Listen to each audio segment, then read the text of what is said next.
ma belle-mère a interrompu mon mariage et a essayé de me forcer à lui céder mon entreprise et ma maison. Elle s'attendait à ce que je panique et que j'obéisse. Au lieu de cela, j'ai souri, je l'ai traitée de folle et j'ai fait un choix qui a stupéfié toutes les personnes présentes dans la pièce. En ce qui était censé être le plus beau jour de la vie d'une femme, le jour de mon mariage, ma belle-mère a formulé 3 exigences. Je devais céder le poste de PDG à mon mari, la maison devait être mise à son nom, et je devais devenir une femme au foyer à plein temps pour subvenir aux besoins de sa famille. J'ai ricané et j'ai rétorqué, « Avez-vous perdu la tête ?»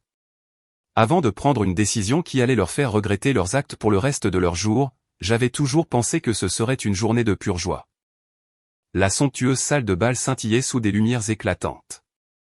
Les 2 familles étaient présentes en grand nombre, et amis, partenaires commerciaux et proches remplissaient chaque table. Sur l'estrade, je portais la robe de mariée dans laquelle mon père m'avait promis de m'accompagner jusqu'à l'hôtel. C'était un déchirement qu'il nous ait quittés, ma mère et moi, tant d'années auparavant. J'ai jeté un regard à la petite photo de mon père que ma mère avait soigneusement glissée dans mon bouquet de mariée, murmurant dans mon cœur, « Papa, ta fille se marie aujourd'hui. » J'ai souri doucement. Je n'aurais jamais imaginé que quelques minutes plus tard, ce sourire s'évanouirait complètement. Au moment précis où l'officiant achevait ses bénédictions, ma belle-mère est montée sur scène de manière inattendue. Elle a pris le micro avec un air d'assurance absolue. Tout le monde a supposé qu'elle voulait simplement prononcer quelques mots de félicitations, et les invités ont applaudi. J'ai moi aussi souri poliment, mais sa première phrase a réduit la salle entière au silence. Elle a déclaré qu'avant que nous puissions officiellement devenir mari et femme, ma famille devait accepter 3 conditions. Un murmure a immédiatement parcouru la foule. Ma mère a légèrement froncé les sourcils. Moi aussi, je l'ai regardée avec surprise.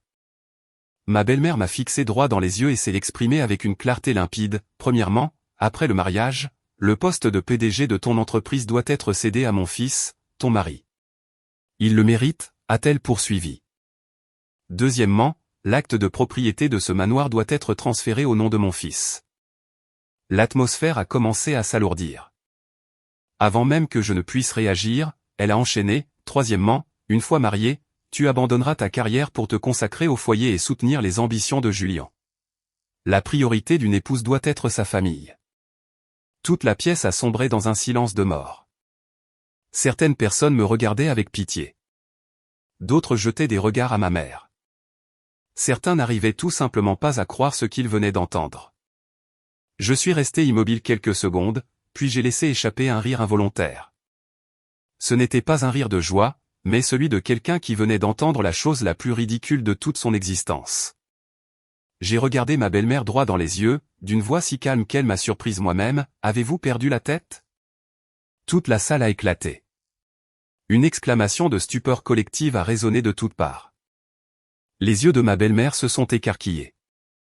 Elle ne s'attendait probablement pas à ce que j'ose prononcer de tels mots en plein milieu de notre mariage. Elle m'a pointé du doigt au visage. « Qu'est-ce que tu viens de dire ?» Je suis resté calme et lui ai demandé, « Vous venez d'exiger que je cède mon entreprise, ma maison et ma vie entière à votre fils. Vous trouvez cela normal ?» Elle a immédiatement haussé le ton. « Quand un couple se marie, ses biens doivent être mis en commun. C'est pour le bien de la famille. Je dis cela pour votre bien à tous les deux. » Avant que je ne puisse répondre, l'homme debout à mes côtés a pris la parole.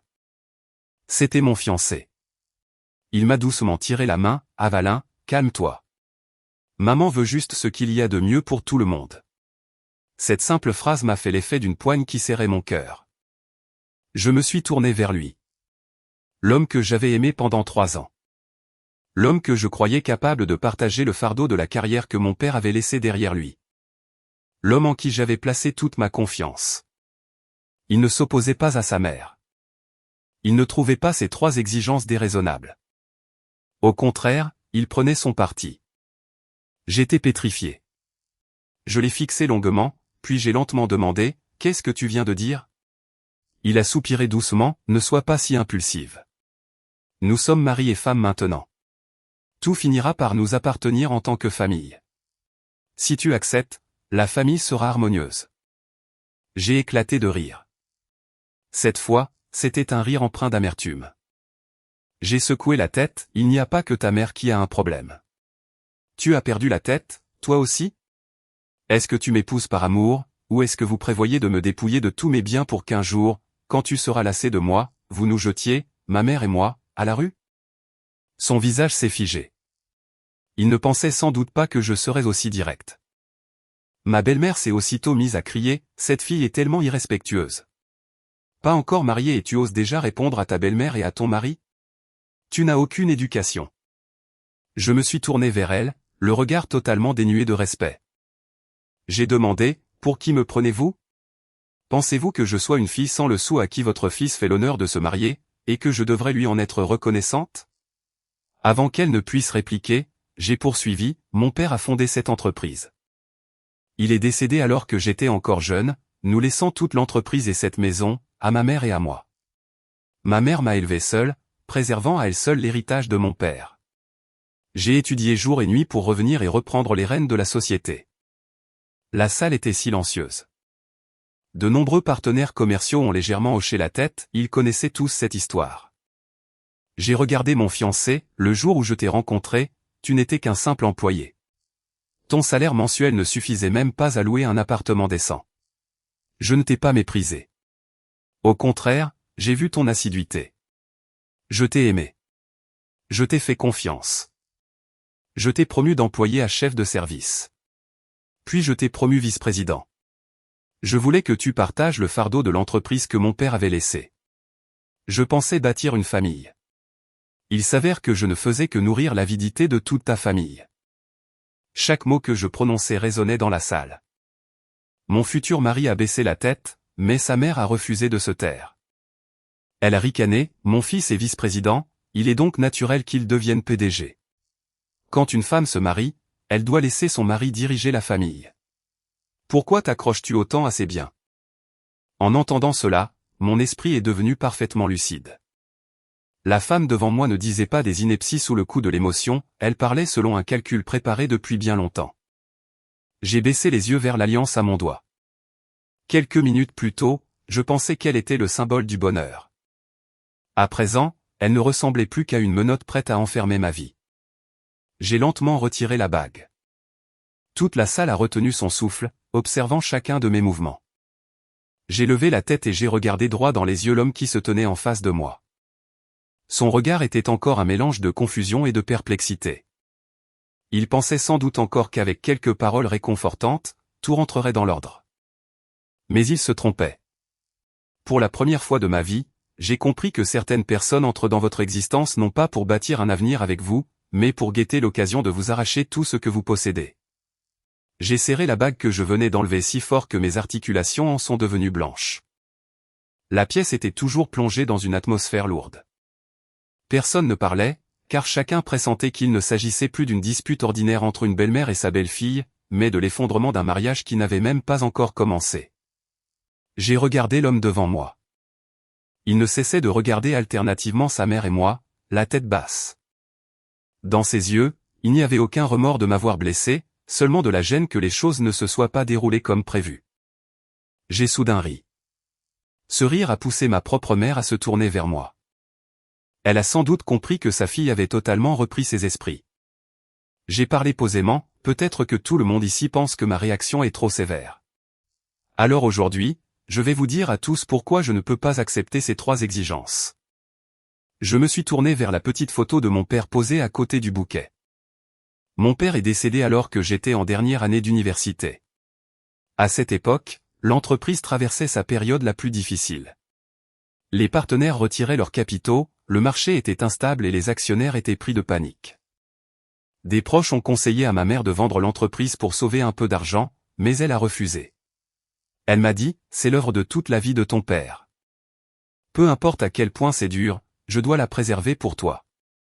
Femme qui n'avait jusque-là pour habitude que de s'occuper de son foyer, ma mère a dû se jeter à corps perdu dans l'apprentissage de la gestion d'une entreprise.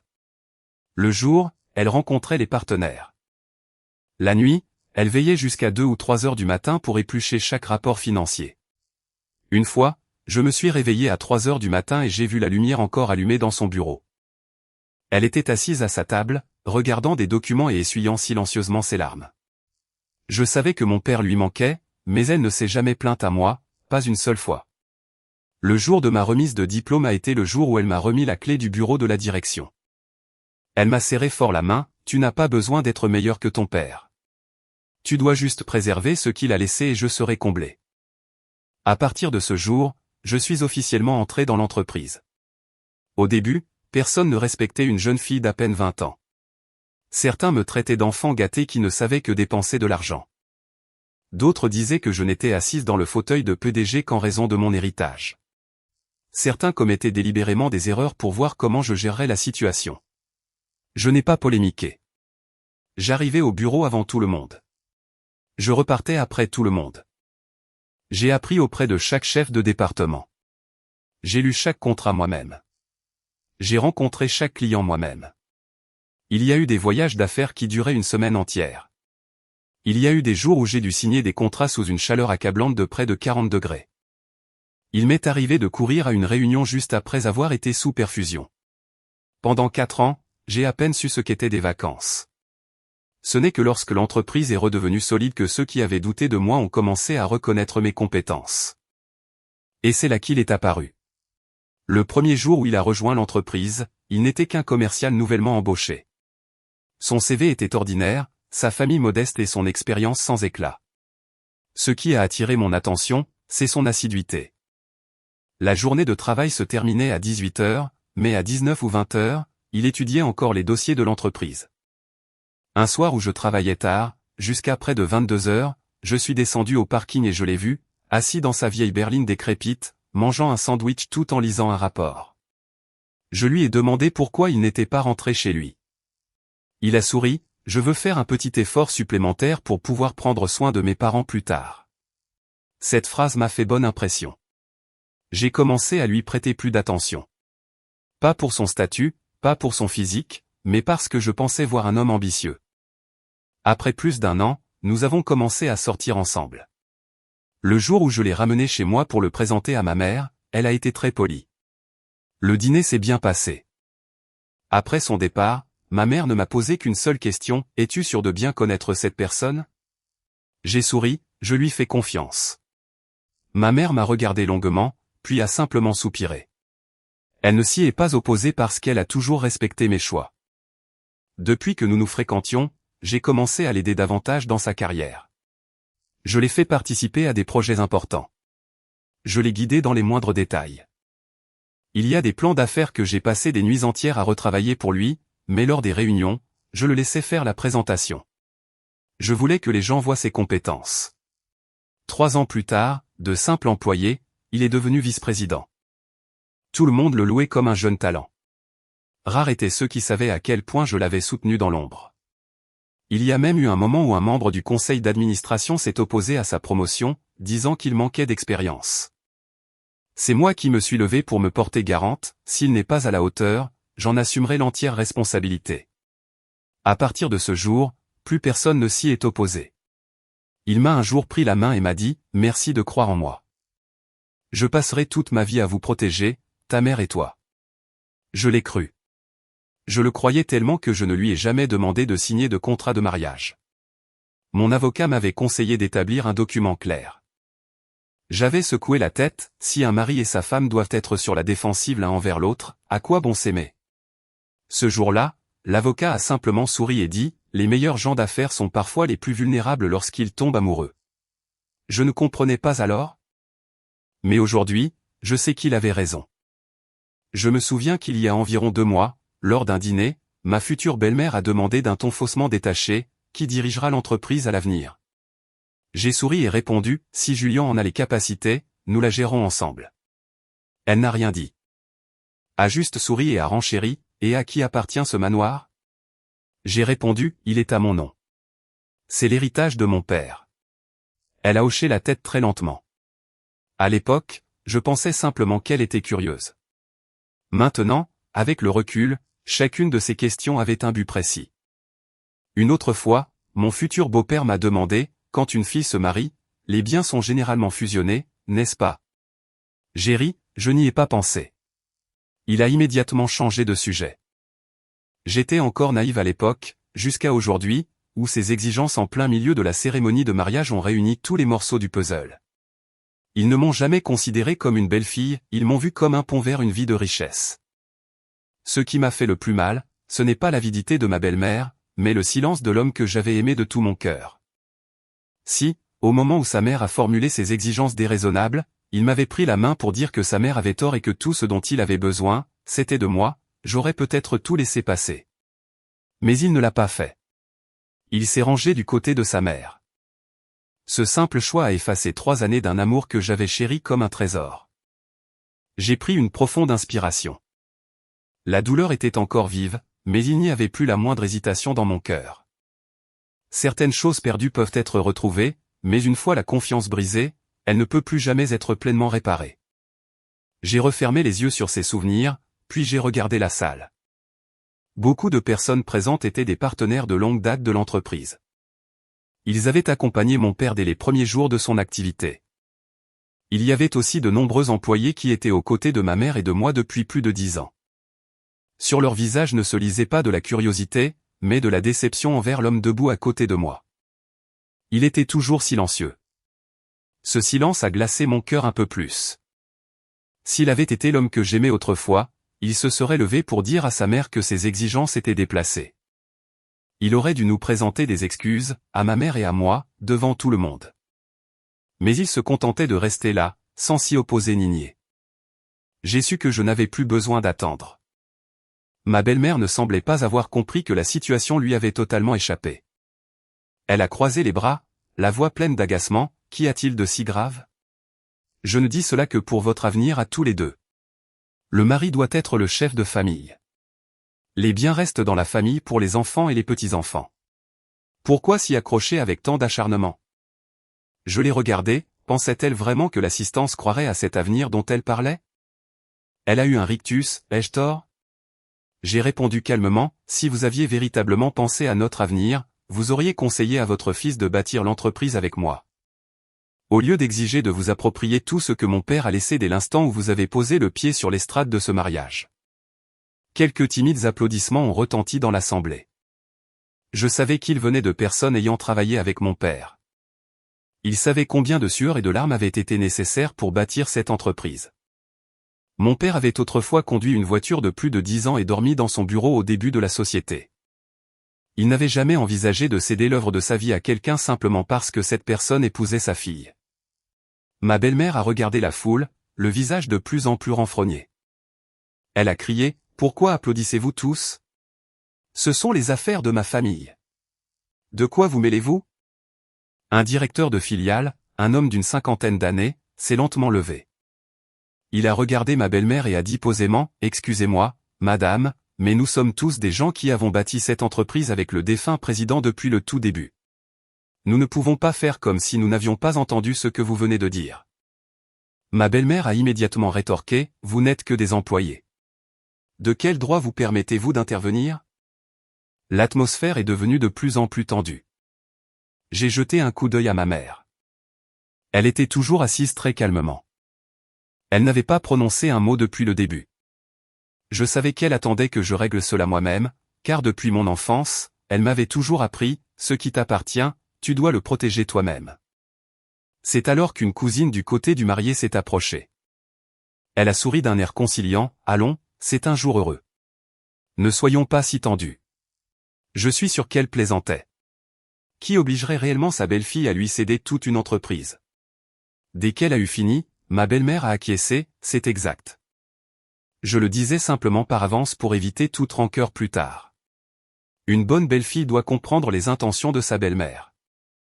J'ai ri, si c'était une plaisanterie, pourquoi avoir exigé le transfert de propriété du manoir? Si c'était une plaisanterie, pourquoi avoir exigé que je cède le poste de PDG? Si c'était une plaisanterie, pourquoi avoir exigé que j'abandonne ma carrière pour me mettre au service de votre famille? Vos 3 exigences visaient tout l'argent, le pouvoir et votre profit personnel. Vous appelez cela une plaisanterie? Quelqu'un y croit-il ici? La salle était silencieuse. Pas une seule personne n'a pris la parole pour lui donner raison. Je me suis tourné vers mon fiancé. Je lui ai demandé, je te le demande une dernière fois. Est-ce que ce que ta mère vient de dire correspond aussi à ce que tu voulais? Il a pris une profonde inspiration et a lentement répondu, je pense que maman a été un peu véhémente, mais ses intentions n'étaient pas mauvaises. Ce serait mieux que je gère l'entreprise à l'avenir.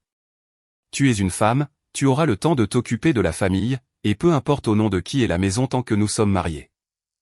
En entendant cela, j'ai senti mon cœur se briser en 1000 morceaux.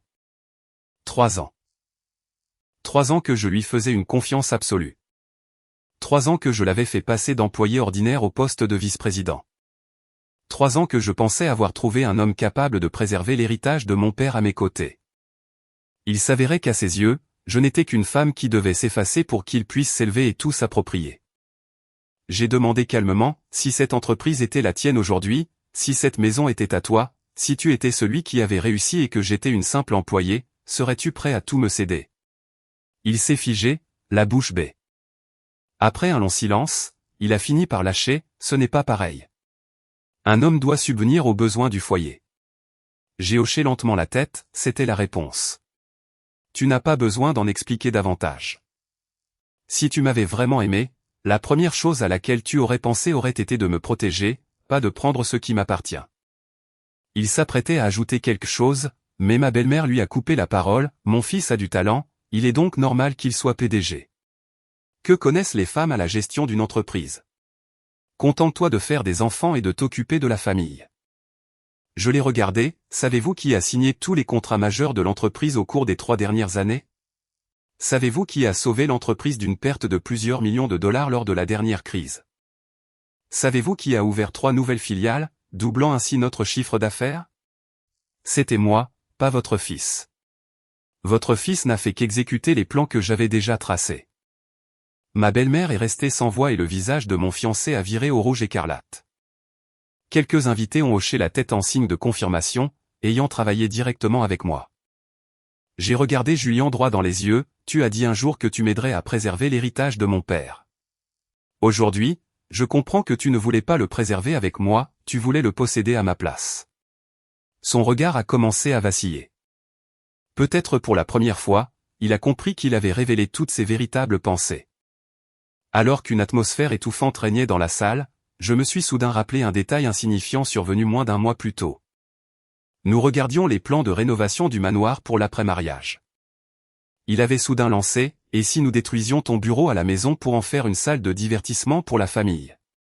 À l'époque, j'avais ri, mais j'ai encore besoin de travailler à domicile. Il avait immédiatement rétorqué, tu n'auras plus besoin de travailler autant plus tard. Je m'occuperai de tout. Ce jour-là, j'avais pris cela pour une marque d'attention. Aujourd'hui, je comprenais, il n'avait jamais voulu partager le fardeau avec moi, il voulait simplement que je descende pour pouvoir monter. J'ai baissé les yeux sur la robe de mariée d'un blanc immaculé que je portais. J'avais espéré que cet instant marquerait le début d'une famille heureuse. Je n'aurais jamais pensé que ce serait le jour où je verrais le vrai visage de personnes que je considérais autrefois comme ma famille. La douleur dévastatrice dans mon cœur avait disparu, remplacée par un sentiment de sérénité extraordinaire. Car lorsqu'une personne voit la vérité en face, elle n'a plus aucune raison de continuer à se voiler la face. J'ai délicatement posé l'alliance sur la table recouverte d'une nappe blanche au milieu de l'estrade. Un son infime a résonné, mais dans le silence de cet instant, il a eu l'effet d'un coup de marteau de juge, clôturant officiellement le chapitre de tout ce que j'avais chéri pendant 3 ans. Mon fiancé a regardé la bague, puis moi, d'une voix de plus en plus pressante, Avalin, ne surréagis pas. C'est juste un malentendu. Il a tenté de s'approcher, maman a juste été un peu directe. Descendons parler en bas. J'ai secoué la tête, un malentendu? 3 exigences, toutes dirigées contre mon entreprise, ma maison et ma vie. C'est cela, un malentendu? Il a fait un pas de plus, tentant de m'attraper la main, mais j'ai reculé d'un pas. La distance n'était que d'un pas, et pourtant elle ressemblait à un gouffre qui ne pourrait jamais être comblé. Il a baissé la voix, Avalin, tous nos invités nous regardent. Et au moins un peu de décence. Je l'ai regardé, il pensait encore aux apparences pendant que je pensais à ma vie entière. Si je me taisais aujourd'hui, si je cédais aujourd'hui, comment ma mère et moi vivrions-nous à partir de demain? Il n'a pas répondu, car il connaissait lui-même la réponse. Voyant que je ne faiblissais pas, ma belle-mère s'est avancée, les poings sur les hanches, les filles d'aujourd'hui sont tellement gâtées. Quelques mots et vous faites un caprice. Quand j'étais jeune marié, je faisais tout ce que me disait ma belle-mère. C'est comme ça qu'une famille reste paisible. J'ai demandé calmement, alors, a-t-elle exigé que vous cédiez tous vos biens à la famille de votre mari? Avez-vous dû lui transférer l'acte de propriété de votre maison le jour de votre mariage? Vous a-t-on demandé de renoncer à toute votre carrière pour servir les moindres désirs de sa famille? Elle s'est tue. J'ai hoché lentement la tête, alors n'utilisez pas votre passé pour dicter la vie de quelqu'un d'autre. Un oncle du côté du marié est alors intervenu, voyons, petite. Fais un petit compromis pour la paix de la famille. La force d'une femme réside dans sa capacité à faire des compromis. Je me suis tourné vers lui, si c'était votre fille à qui l'on demandait de céder tout son héritage aujourd'hui, lui conseilleriez-vous d'être patiente? L'homme a immédiatement baissé les yeux, incapable de répondre. J'ai compris, il est toujours facile de conseiller aux autres de se sacrifier, jusqu'à ce que ce soit votre propre enfant qui doive le faire. Mon fiancé a commencé à perdre son sang-froid.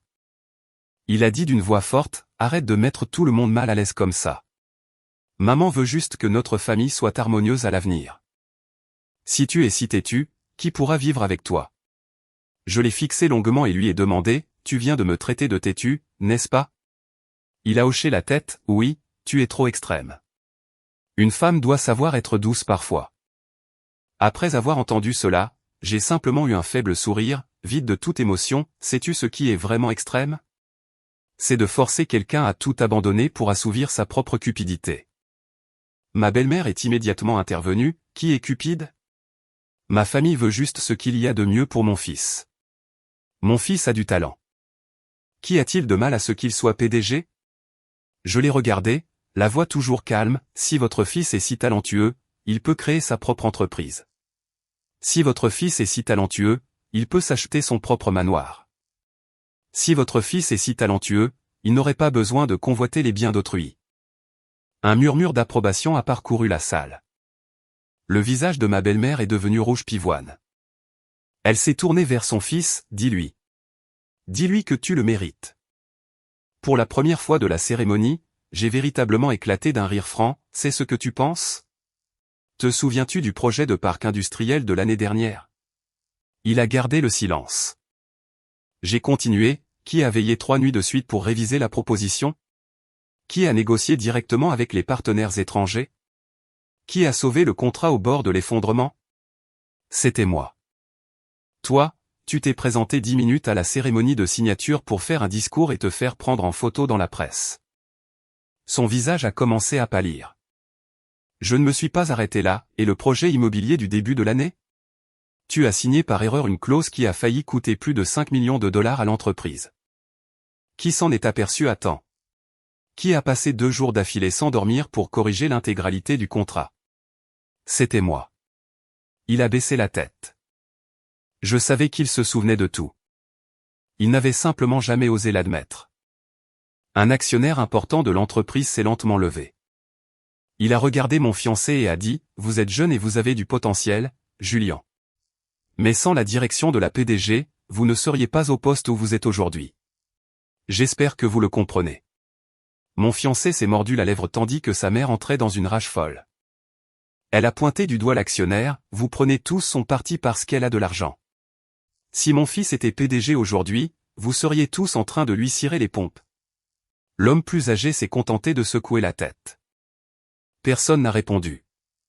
Car tous comprenaient, l'avidité prive souvent les gens de la lucidité nécessaire pour distinguer le bien du mal. J'ai regardé autour de moi. De nombreux regards étaient braqués sur moi, il y avait de la compassion, de l'admiration, et aussi du regret. Le regret d'un mariage qui s'achevait avant même d'avoir commencé. Je me suis tourné vers ma mère. Elle était toujours assise en silence, mais je voyais que ses yeux étaient rouges.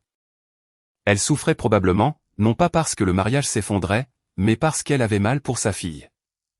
Elle me plaignait d'avoir accordé ma confiance à la mauvaise personne.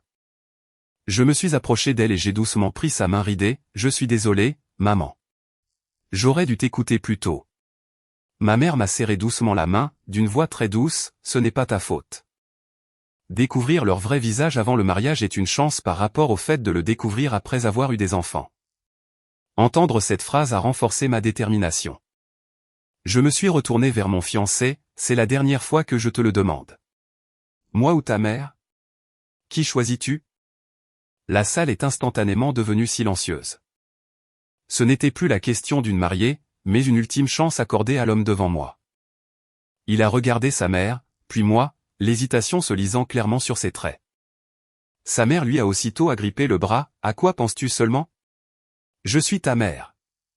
Si elle t'épouse, elle doit faire passer notre famille en premier. » Il a pris une profonde inspiration et m'a regardé, la voix empreinte d'exaspération. « Excuse-toi simplement auprès de maman. Nous pouvons encore nous marier. Tout ira bien. » Cette seule phrase était la seule réponse dont j'avais besoin. J'ai lentement lâché mon bouquet de mariée. Les pétales blancs se sont éparpillés sur le sol de l'estrade, comme les derniers espoirs de mon cœur se dissipant en silence.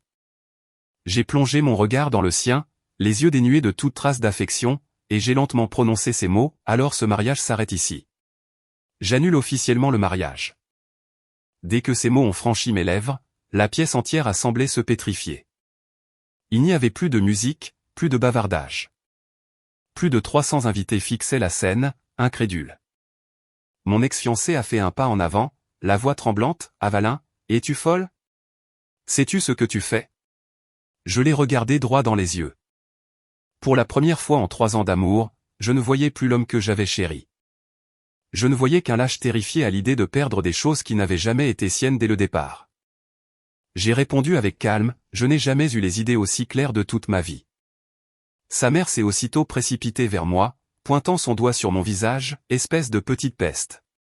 Comment oses-tu déshonorer ma famille de la sorte ? Tu crois qu'avoir un peu d'argent te permet de faire tout ce que tu veux ? » J'ai souri faiblement. « Même maintenant, vous pensez que c'est moi qui vous déshonore ?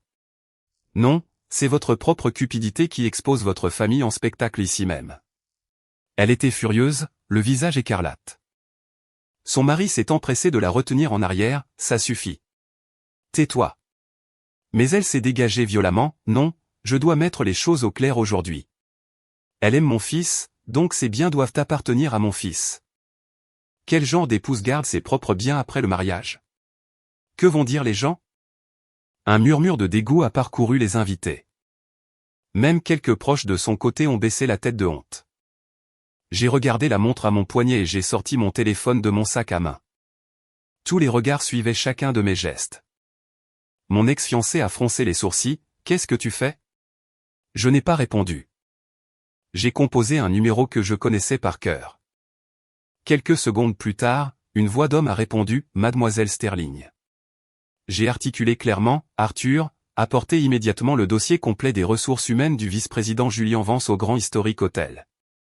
Faites également venir sur le champ la directrice des ressources humaines et notre conseiller juridique principal. » La personne à l'autre bout du fil n'a pas demandé d'explication et a simplement répondu sèchement « Bien reçu, nous serons là dans 15 minutes. » J'ai raccroché.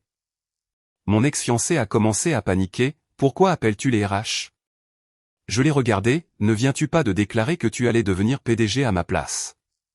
Dans ce cas, tu devrais sans doute vérifier si tu conserveras ne serait-ce que ton poste de vice-président aujourd'hui. » Il était abasourdi. « Avalin, ne plaisante pas avec ça.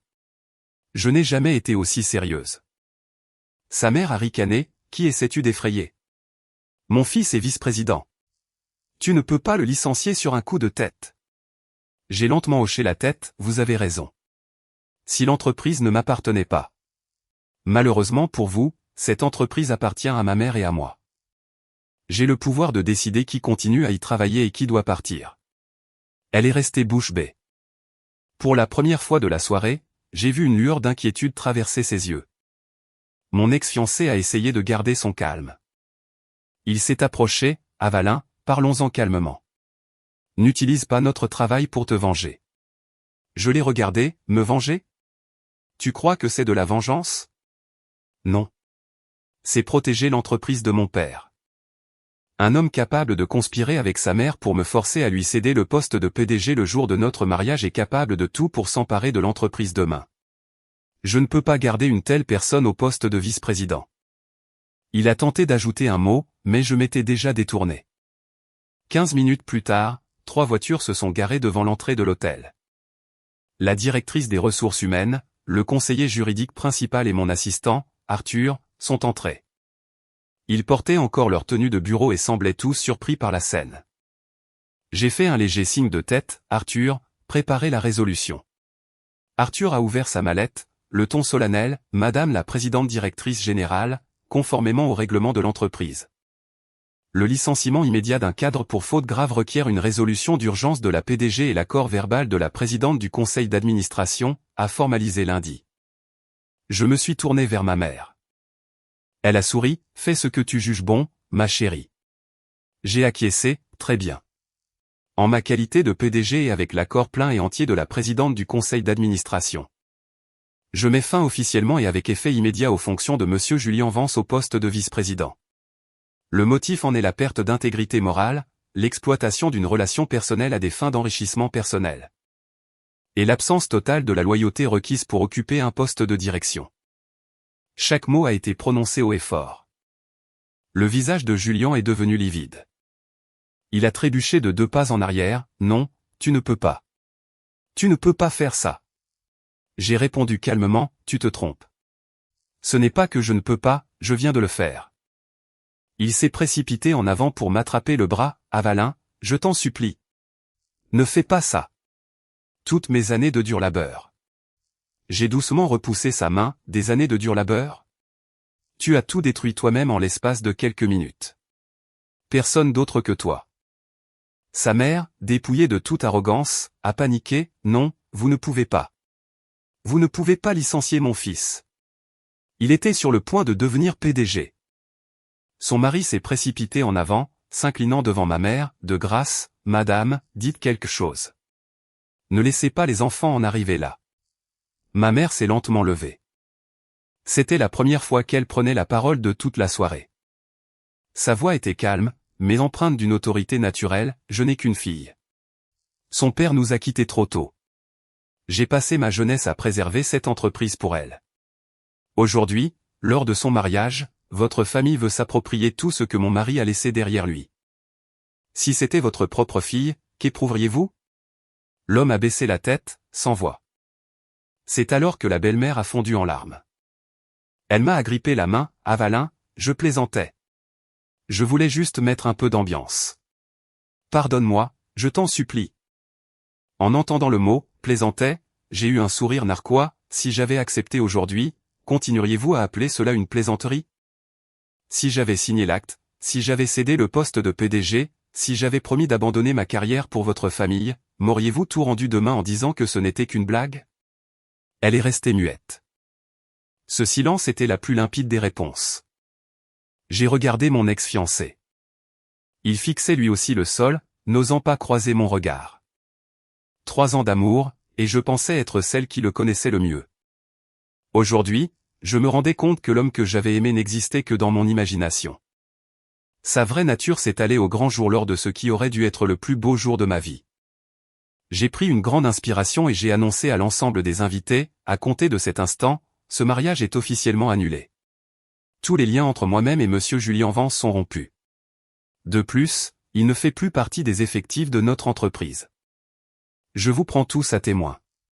C'est ma décision irrévocable, personne ne pourra la changer. Après ma déclaration, un lourd silence est retombé sur la salle. Plus personne ne croyait qu'il s'agissait d'une simple querelle. Tout le monde avait compris que c'était bel et bien fini. Mon ex-fiancé se tenait immobile, tel un homme qui avait perdu son âme. Le costume préparé pour le plus beau jour de sa vie était devenu le témoignage du plus cuisant échec qu'il s'était lui-même infligé. Quelques minutes ont passé. Il s'est soudain précipité devant moi, son attitude arrogante envolée. Il m'a serré les mains avec force, la voix tremblante, Avalin, je suis désolé. J'ai eu tort. Peux-tu me donner une seconde chance? J'ai retiré mes mains avec calme, si ces excuses étaient venues avant que tu ne prennes la défense de ta mère, j'y aurais peut-être cru.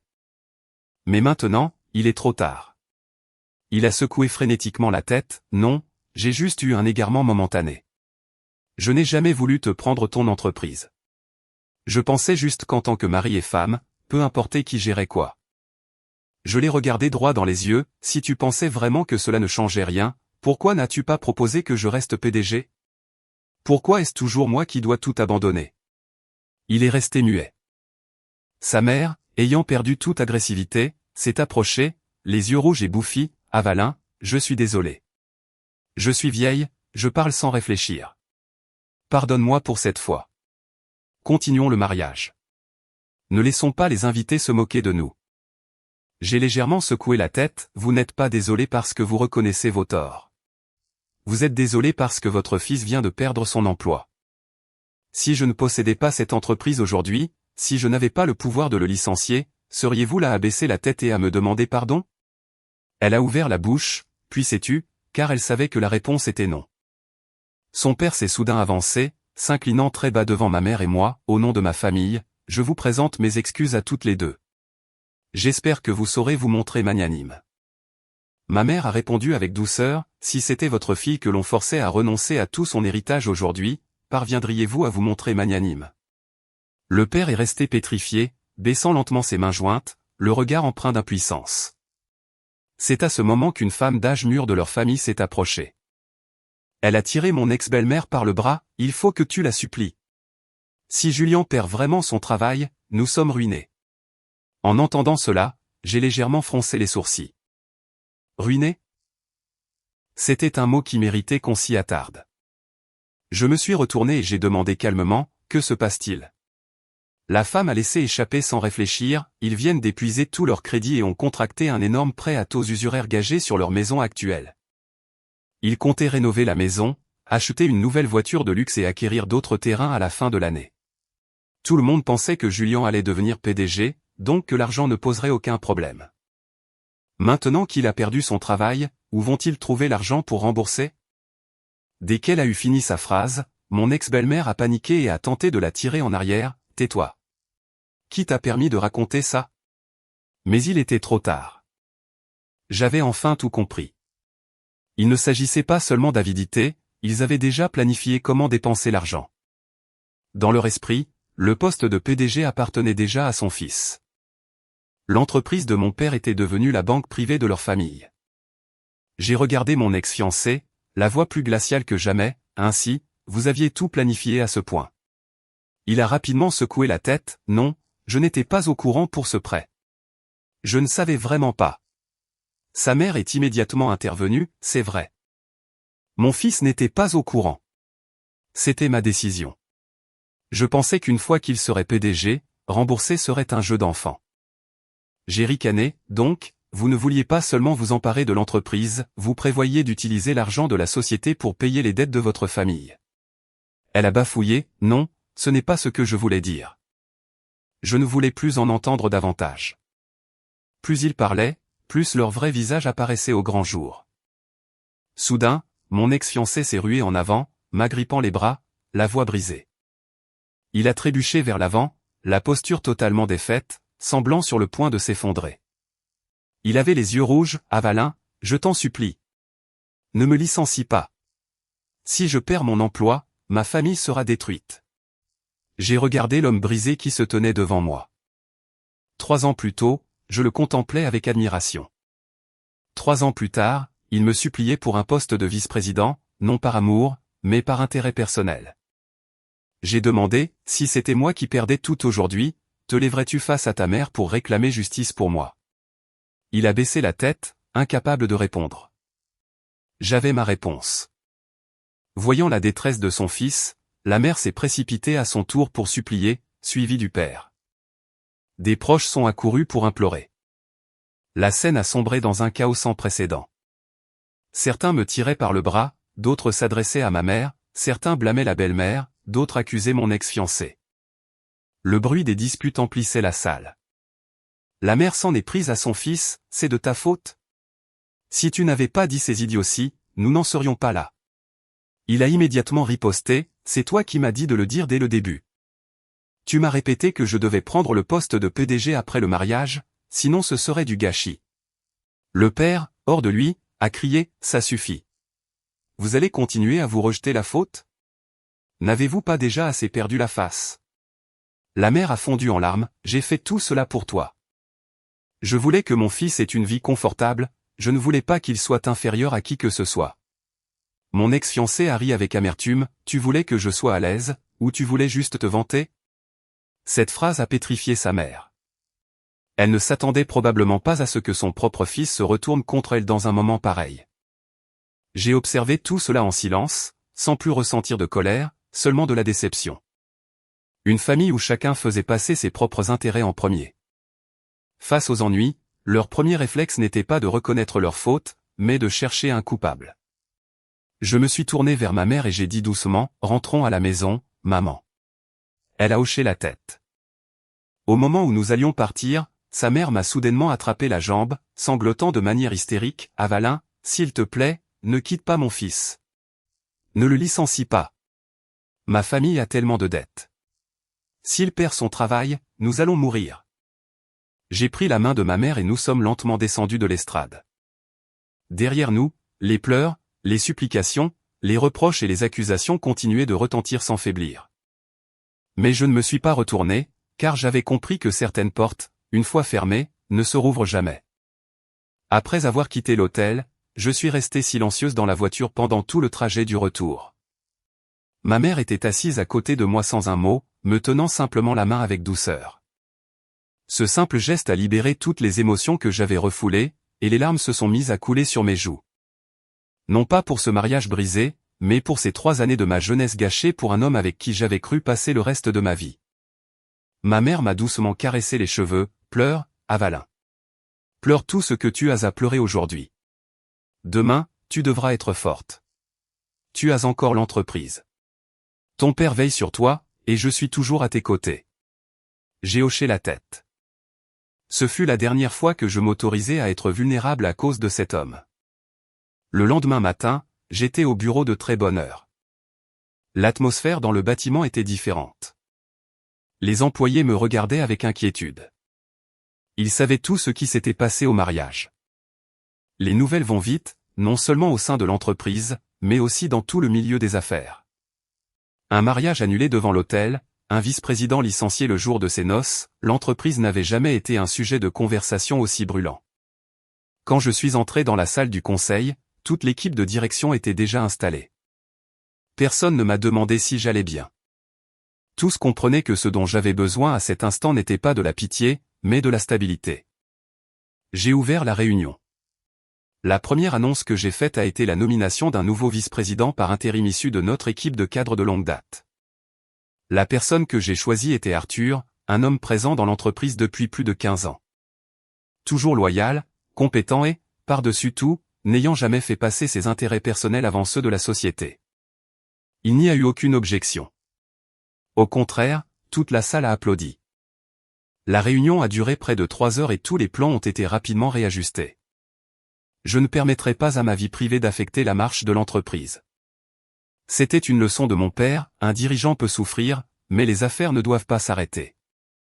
Vers midi, ma secrétaire est entrée et a chuchoté, « Madame la Présidente, Monsieur Vance est en bas dans le hall.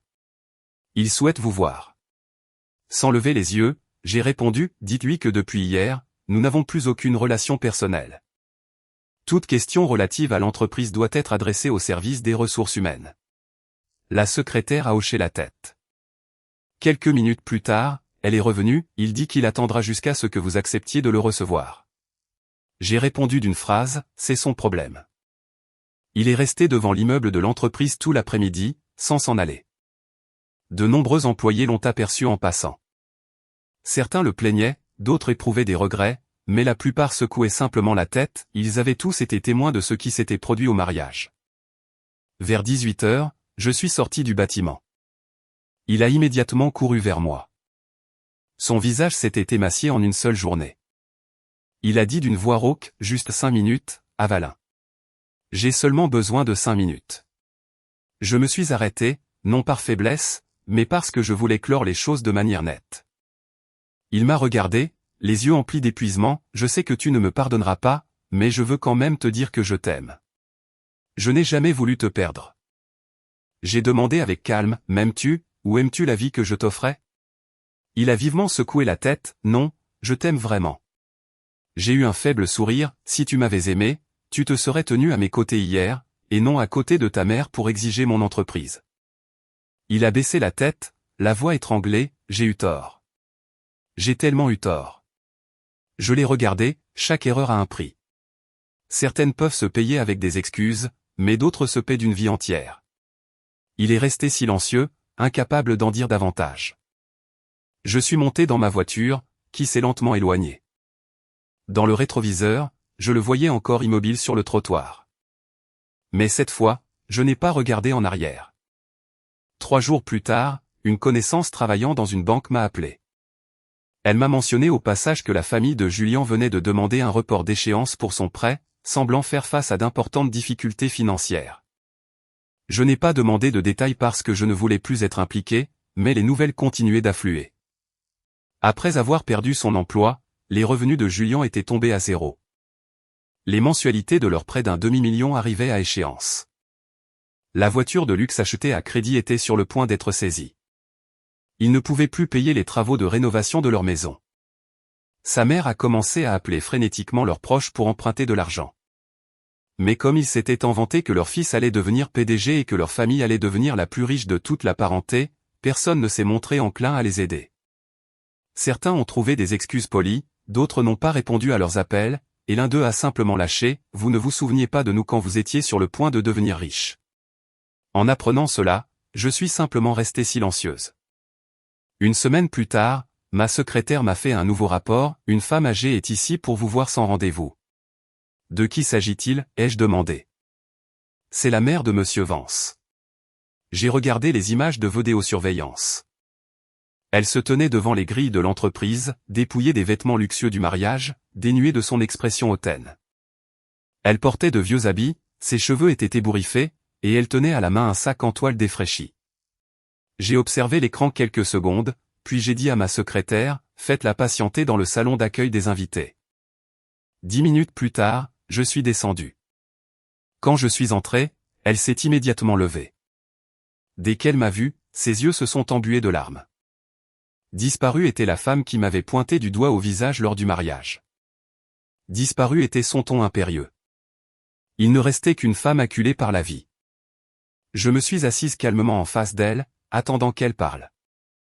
Le silence dans la pièce était si profond qu'on pouvait entendre le tic-tac de l'horloge. J'étais assise sur la chaise en face d'elle, mais mon ex-belle-mère restait debout, les mains fermement jointes. Elle semblait avoir vieilli de 10 ans.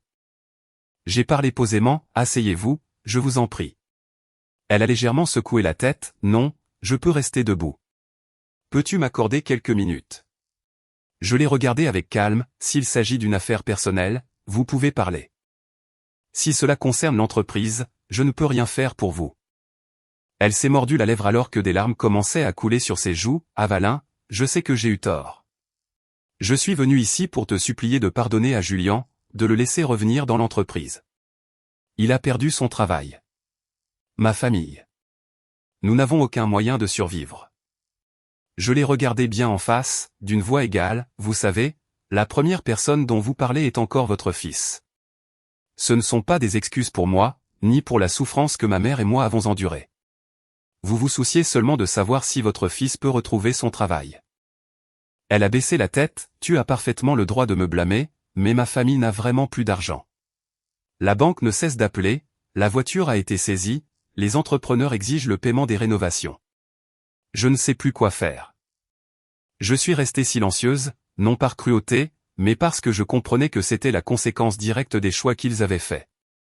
Elle a continué en étouffant ses sanglots, « Hier, j'ai dû vendre tous mes bijoux. Aujourd'hui, les créanciers sont revenus. Si nous ne payons pas d'ici la fin du mois, ils vont saisir notre maison. Je t'en supplie, pour moi, pour Julien, laisse-le reprendre son travail. Il travaillera dur, il n'osera plus jamais faire une chose pareille. » J'ai doucement secoué la tête, « Vous vous méprenez.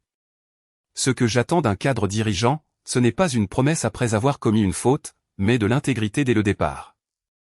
Je ne peux pas continuer à accorder ma confiance à quelqu'un qui a comploté avec sa famille pour s'emparer de mon entreprise. » Je l'ai regardé, « S'il s'était tenu à mes côtés ce jour-là, je vous croirais. Mais c'est lui qui a dit, « Tu es une femme, tu devrais t'effacer et t'occuper de la famille. » C'est lui qui a affirmé que le poste de PDG devait lui revenir. Ce sont ses propres mots. Personne ne l'y a forcé. Elle n'a rien trouvé à ajouter. La pièce est retombée dans le silence. C'est alors que son téléphone a sonné. Elle a regardé l'écran et son visage est devenu livide. Elle a décroché d'une main tremblante, « Oui, je sais. De grâce, accordez-nous juste quelques jours de plus, nous allons trouver l'argent. La voix à l'autre bout était si forte que je pouvais en saisir des bribes. Si vous ne payez pas dans les 3 jours, nous transmettrons le dossier au contentieux et nous engagerons immédiatement la procédure de saisie de votre maison. L'appel a pris fin. Sa main est retombée sans force et le téléphone a heurté le sol. Je suis resté immobile, sachant que ce n'était pas moi qui les avais poussés dans cette impasse, c'était leur propre avidité. Elle a courbé l'échine très bas, Avalin, je t'en supplie, prête-moi un peu d'argent. Je te promets que je te rembourserai. J'ai répondu avec douceur, si je vous prête de l'argent aujourd'hui, vous penserez demain qu'il suffit de pleurer pour réparer n'importe quelle erreur. Je ne vous aiderai pas de cette manière.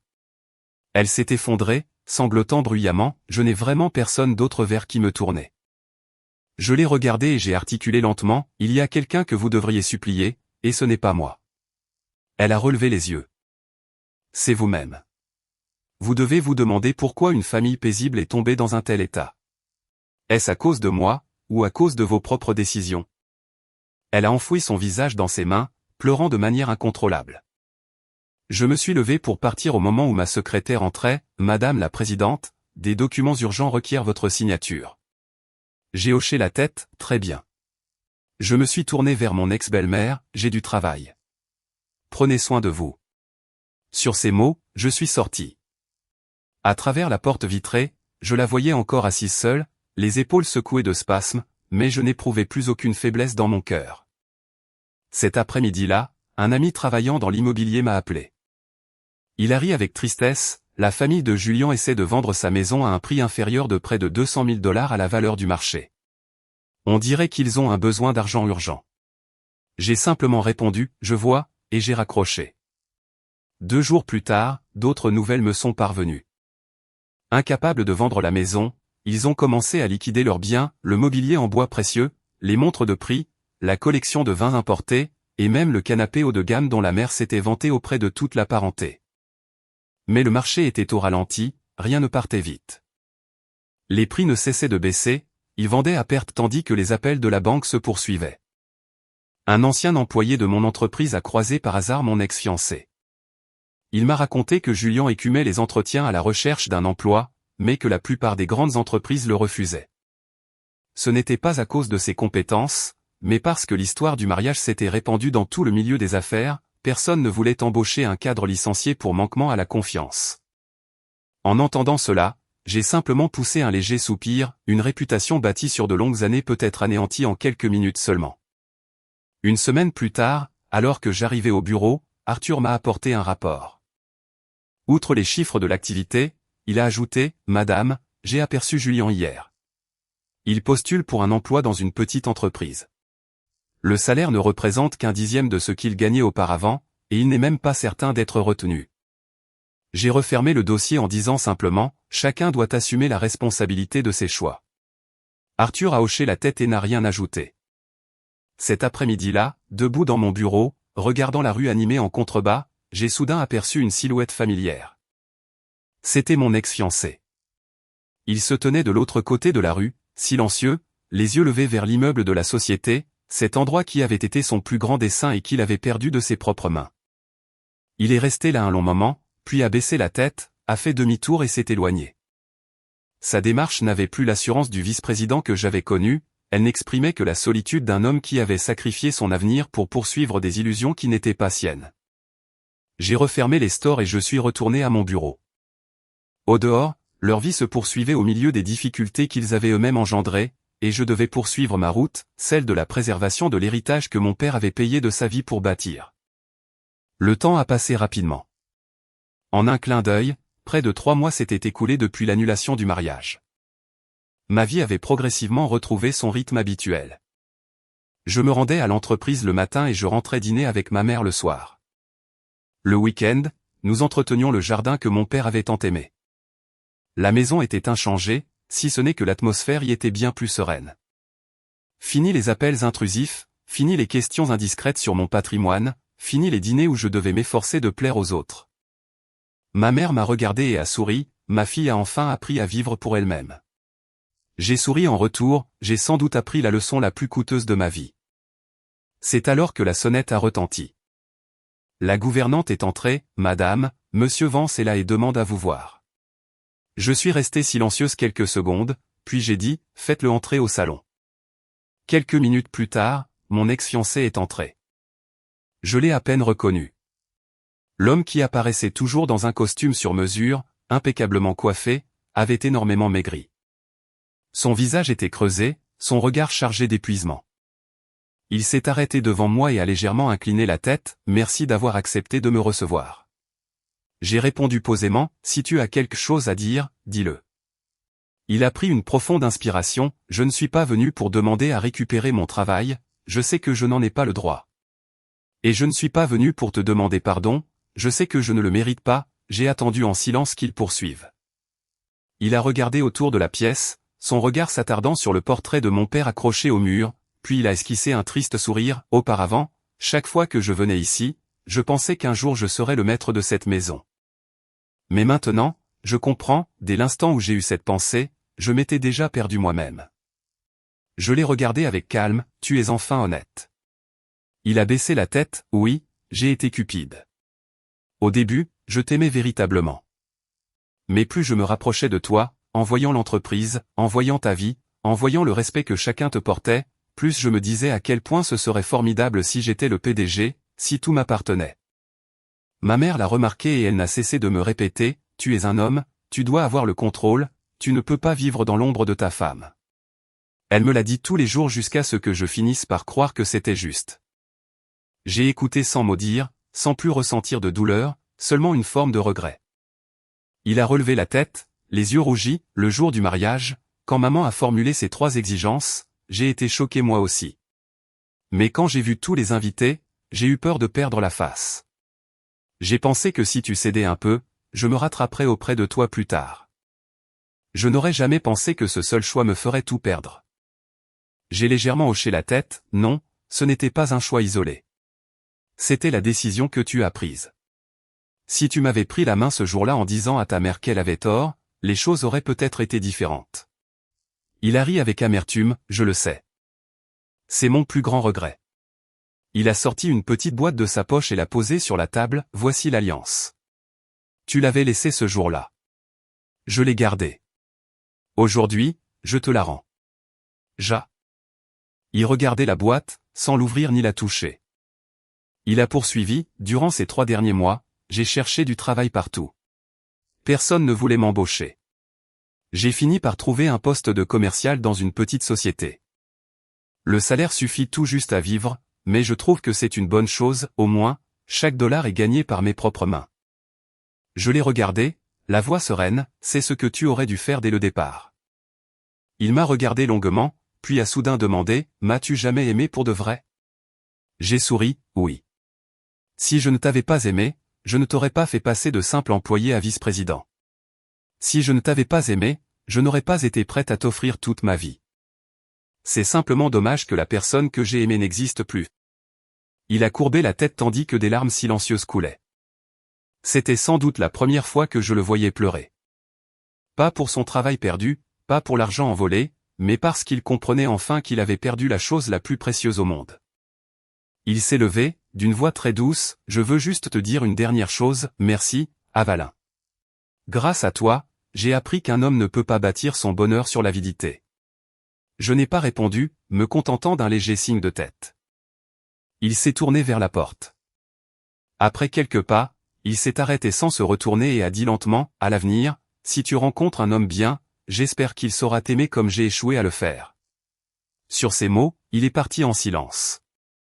Je me suis tenu près de la fenêtre, observant sa silhouette rétrécir le long de la rue. Certaines ruptures s'achèvent dans la haine, d'autres dans une prise de conscience. Mais quoi qu'il en soit, on ne peut pas remonter le cours du temps, ce qui est perdu pour toujours. J'ai délicatement pris la boîte de la bague et je l'ai ouverte. L'anneau était toujours aussi éclatant qu'au premier jour. Seule la personne qui avait promis de la passer à mon doigt pour la vie était devenue un étranger. J'ai refermé l'écrin, je me suis avancé vers le portrait de mon père et j'ai esquissé un doux sourire, « Papa, j'ai tenu ma promesse envers toi. J'ai protégé l'entreprise, j'ai protégé notre maison et, plus important encore, je me suis protégé d'un mariage bâti sur le calcul plutôt que sur l'amour. » Un an après ce mariage désastreux, je me tenais à la fenêtre de mon bureau au dernier étage du siège de l'entreprise. Le soleil matinal inondait les immeubles devant moi. La ville était toujours aussi bouillonnante. Seule ma vie avait pris une trajectoire totalement différente. L'entreprise, au bout d'un an, était plus solide que jamais. Un nouveau projet avait rencontré un succès au-delà de nos espérances et le chiffre d'affaires avait dépassé toutes nos prévisions. Les partenaires qui s'étaient inquiétés après les événements d'il y a un an poursuivaient désormais leur route à nos côtés avec une confiance renouvelée. Un associé de longue date m'a serré la main après une signature en souriant, « Si ton père pouvait voir ce jour, il serait très fier. » J'ai légèrement incliné la tête, c'est tout ce que j'ai toujours espéré. Quand le dernier invité est parti, je suis entré seul dans l'ancien bureau de mon père.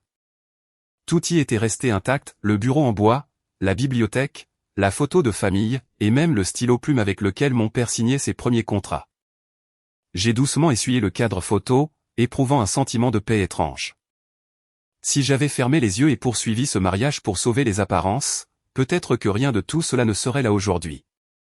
L'entreprise aurait pu tomber entre d'autres mains, ma mère et moi aurions pu perdre la maison même que mon père nous avait laissée, et je vivrais chaque jour rongé par les regrets. Heureusement, j'avais eu le courage de m'arrêter à temps. Cet après-midi-là, en rentrant chez moi, j'ai croisé une ancienne connaissance qui avait été la voisine de la famille de mon ex-fiancé. Après quelques politesses d'usage, elle a soupiré, « Tu sais, cette famille a beaucoup changé. » J'ai écouté en silence. Elle m'a raconté qu'après avoir vendu leur maison pour éponger leurs dettes, ils avaient emménagé dans une modeste location en banlieue. Fini les voitures de luxe, fini les employés de maison, fini les fêtes fastueuses pour en mettre plein la vue aux proches. Mon ex-belle-mère fait désormais le premier service chaque matin dans un petit restaurant populaire du coin. Son mari travaille comme gardien de nuit dans un dépôt de bois voisin. Et Julien, après des mois de recherche d'emploi, a finalement été engagé comme simple commercial dans une petite société privée. Le salaire n'est pas élevé, mais elle a entendu dire qu'il travaille très consciencieusement, ayant perdu toute l'arrogance d'autrefois. J'ai légèrement hoché la tête et n'ai posé qu'une seule question, vivent-ils correctement? La connaissance m'a regardé et a répondu, s'ils vont bien ou pas, eux seuls le savent. Mais une chose que tout le monde constate, c'est que sa mère a complètement changé. Dès que quelqu'un évoque le passé, elle répète toujours que c'est sa propre cupidité qui a détruit son fils. Après avoir entendu cela, j'ai simplement regardé par la fenêtre de la voiture, sans ressentir ni joie ni satisfaction, car je ne leur avais jamais souhaité un tel sort. Tout ce que j'avais toujours désiré était simple, être respecté et avoir un mari capable de défendre ce qui est juste. Malheureusement, il n'avait même pas été capable d'accomplir une chose aussi simple. Quelques jours plus tard, ma mère et moi sommes allés nous recueillir sur la tombe de mon père. Ma mère a déposé un bouquet de chrysanthèmes blancs sur la pierre tombale et a souri avec tendresse, « Repose en paix, mon chéri. Notre fille a grandi. » Je me suis agenouillé, traçant du bout des doigts les lettres de son nom sur la pierre fraîche. Une brise légère soufflait à travers les arbres. Je me suis soudain souvenu de ce que mon père me disait quand j'étais petite, « Ma fille, quoi qu'il arrive à l'avenir, ne te perds jamais toi-même par peur de perdre quelqu'un. » J'étais trop jeune pour comprendre à l'époque. Ce n'est que maintenant que je saisissais pleinement le sens de ces paroles. En quittant le cimetière, nous nous sommes arrêtés au petit café où mes parents avaient l'habitude de se donner rendez-vous. Ma mère m'a regardé avec un sourire, « Envisages-tu d'ouvrir à nouveau ton cœur ?» J'ai souri à mon tour, bien sûr, mais cette fois, je n'aimerais pas aveuglément. J'aimerais quelqu'un qui me respecte, qui te respecte, et qui respecte ce que mon père a laissé. Ma mère a hoché la tête, comblée, « C'est tout ce que j'espère. » Ce soir-là, je me tenais sur le balcon de notre manoir, contemplant les lumières scintillantes de la ville au loin. Un an plus tôt, je pensais être la personne la plus malheureuse au monde en voyant mon mariage s'effondrer devant des centaines d'invités. Mais aujourd'hui, j'avais compris que le véritable malheur n'est pas d'annuler un mariage, mais de s'obstiner dans une mauvaise union. Certaines portes se ferment non pas pour mettre fin à une vie, mais pour ouvrir une voie meilleure. J'ai souri en portant à mes lèvres ma tasse de thé encore chaude, remerciant silencieusement mon père, ma mère et moi-même d'avoir eu la force de protéger l'héritage paternel, de protéger une mère qui avait sacrifié sa jeunesse et, par-dessus tout, de préserver ma propre dignité. Je reste convaincu que l'argent peut se regagner, que la renommée peut se reconstruire, mais que la confiance, une fois trahie, ne se répare jamais. L'amour n'a de sens que s'il repose sur la sincérité. Une famille n'est solide que si elle est nourrie de respect, et toute relation qui commence par l'avidité s'achèvera inévitablement dans le regret. C'était la leçon que leur famille avait dû payer de sa vie entière. Quant à moi, ce que j'avais gagné dans cette épreuve n'était pas seulement une entreprise sauvée ou une maison intacte, mais une paix de l'esprit que tout l'or du monde ne pourrait jamais acheter.